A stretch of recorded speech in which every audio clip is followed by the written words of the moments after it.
अगली बड़ी खबर, दाऊद इब्राहिम और डी गैंग के गैंगस्टर्स पर एनआईए का कसा शिकंजा। दाऊद इब्राहिम पर 25 लाख का इनाम घोषित। डी गैंग से जुड़े लोगों के बारे में जानकारी देने वालों को इनाम। डी कंपनी ने भारत में हमले के लिए एक्टिविटी बढ़ाई। दाऊद गैंग भारत में सभी तरह के गलत धंधे में शामिल है। तो देखिए, गैंगस्टर पर इनाम की घोषणा की गई। जितेंद्र शर्मा हमारे साथ इस वक्त जुड़े हैं। जितेंद्र, हम ये देख रहे हैं दाऊद और दाऊद के जितने भी गुर्गे थे उनके खिलाफ ये एक तरीके से इनाम घोषित किया गया है। क्या क्या इसमें कहा गया है, क्या क्या जोड़ा गया है, किस तरह के मामलों में इनकी तलाश की जा रही है? क्योंकि दाऊद का तो हम सभी जानते हैं किस तरह का टेरर लिंक था, लेकिन ये जो बाकी थे, ये क्या सिर्फ दाऊद के गिरोह में शामिल होने की वजह से इनके ऊपर इनाम है, या फिर इनके ऊपर कुछ स्वतंत्र मामले भी हैं जिसकी जांच चल रही है, जिसमें इनकी तलाश है? जी बिल्कुल, देखिए अलग अलग मामलों में अब तक जो एनआईए ने अपनी तफ्तीश किया उसके बाद ये इनाम घोषित किया गया है, जिसमें एनआईए ने साफ तौर पर लिखा है कि एक पूरा सिंडिकेट चलाया जा रहा है डी कंपनी के द्वारा हिंदुस्तान के अंदर। खासतौर से मुंबई को टारगेट किया जा रहा है।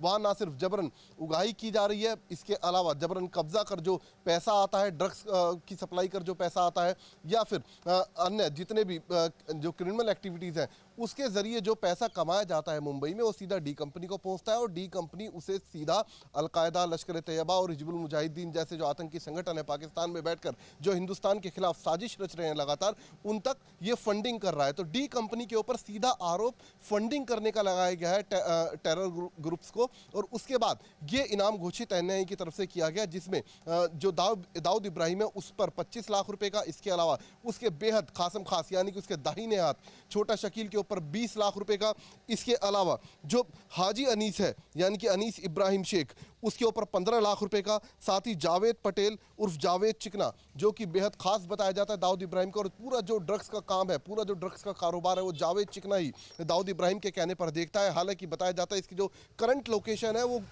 पाकिस्तान के गुजरात में बहरूच में है, और साथ ये भी पता चला है कि हाल ही में पाकिस्तान के अंदर ये ड्रग्स तस्करी में पकड़ा भी गया था। हालांकि अभी जमानत पर है, लेकिन सीधे तौर पर छोटा शकील को ये रिपोर्ट कर रहा है ड्रग्स की सप्लाई को लेकर।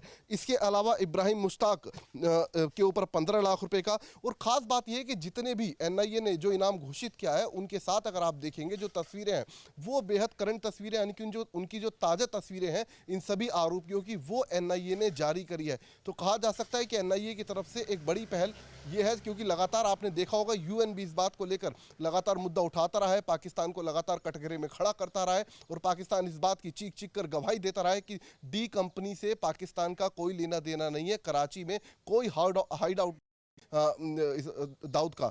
तो लेकिन ये जो नई रिपोर्ट आई है वो सीधे तौर पर पाकिस्तान को एक बार फिर कटघरे में खड़ा करती है, और जाहिर सी बात है ये जो रिपोर्ट है ये भारतीय जांच एजेंसी आने वाले वक्त में यूएन के साथ भी शेयर करने जा रही है। जी आप हमारे साथ बने रहिए। जितेंद्र, हम जरा दर्शकों को यह भी दिखाएं कि दम तोड़ते दाऊद जिसकी उम्र भी हो गई है और जो बहुत सारी बीमारियों से ग्रसित भी है, उस दम तोड़ते दाऊद की आखिरी साजिश के बारे में हम आपको बताते हैं।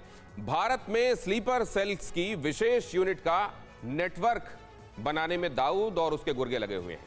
हथियार, विस्फोटक, ड्रग्स और नकली नोटों की तस्करी का इरादा करके उसके लिए पूरी साजिशें की जा रही हैं। आईएसआई और कुछ आतंकी संगठन दाऊद की मदद भी कर रहे हैं। सीमा पार से अब भारत में गड़बड़ी फैलाने की नई प्लानिंग की जा रही है, और कुछ नेताओं और व्यापारियों को भी टारगेट करने का प्लान है।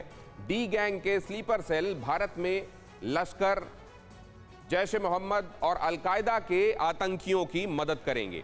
असल में एक्सटॉर्शन और ड्रग का रैकेट चलाकर यहां उसका कारोबार करके उससे आने वाले पैसों से ये टेरर फंडिंग करने का इसका इरादा है। इसके लिए लश्कर, जैश ए मोहम्मद जैसे आतंकी संगठनों को ये पैसे देंगे और हिंदुस्तान में स्लीपर सेल का नेटवर्क बढ़ाएंगे, और ये दोनों ही आपस में कोऑर्डिनेट करके हिंदुस्तान में दहशत फैलाने की कोशिशों को आगे बढ़ाने वाले हैं। यह अहम खबर देखिए, टीवी पर पहली बार सामने आया दाऊद के भाई का कबूलनामा। कास्कर के कबूलनामे की कॉपी टीवी 9 भारतवर्ष के पास।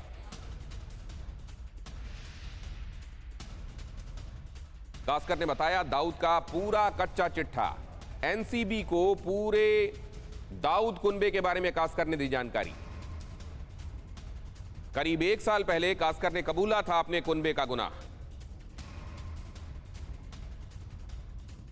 नारकोटिक्स कंट्रोल ब्यूरो को पूरी जानकारी कास्कर ने दी है और अपने भाई का और अपने पूरे कुनबे का गुनाह उसने कबूला है। टीवी 9 भारतवर्ष के पास ये एक्सक्लूसिव खबर, ज्यादा जानकारी जितेंद्र दे रहे हैं। ब्यौरा दीजिए जितेंद्र।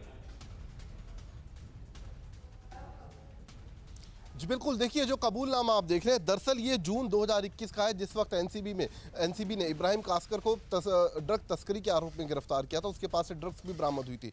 उस दौरान ये पूछताछ एनसीबी की तरफ से की गई थी, जिसमें साफ तौर पर इब्राहिम कास्कर ने इस बात को कबूल किया था कि जो दाऊद इब्राहिम है और उसका जो पूरा कुनबा है, दरअसल वो इस वक्त पाकिस्तान के कराची में मौजूद है। बाकायदा ISI की सरपरस्ती में वहाँ पर रह रहे हैं। जो वहाँ पर कंटोनमेंट एरिया है उसके अंदर उनको जगह दी गई है और साथ ही बेहद कड़ी सिक्योरिटी के बीच दाऊद इब्राहिम बेहद ऐशो आराम के साथ इस वक्त अपना जीवन पाकिस्तान के अंदर जी रहा है। हालांकि ये बात भी उसने बोली कि वो लगातार हिंदुस्तान के खिलाफ साजिश तैयार कर रहा है। एक बड़ा नेक्सस खड़ा करने की तैयारी की जा रही है हिंदुस्तान के अंदर। एक बार फिर से डी कंपनी पैर पसार रही है। मुंबई में अभी भी स्लीपर सेल पूरे तरीके से डी कंपनी के एक्टिव है। तो ये तमाम खुलासे थे और साथ ही उसकी लोकेशन को लेकर इब्राहिम कास्कर ने भारतीय जांच एजेंसियों के सामने खुलासा किया था। जी।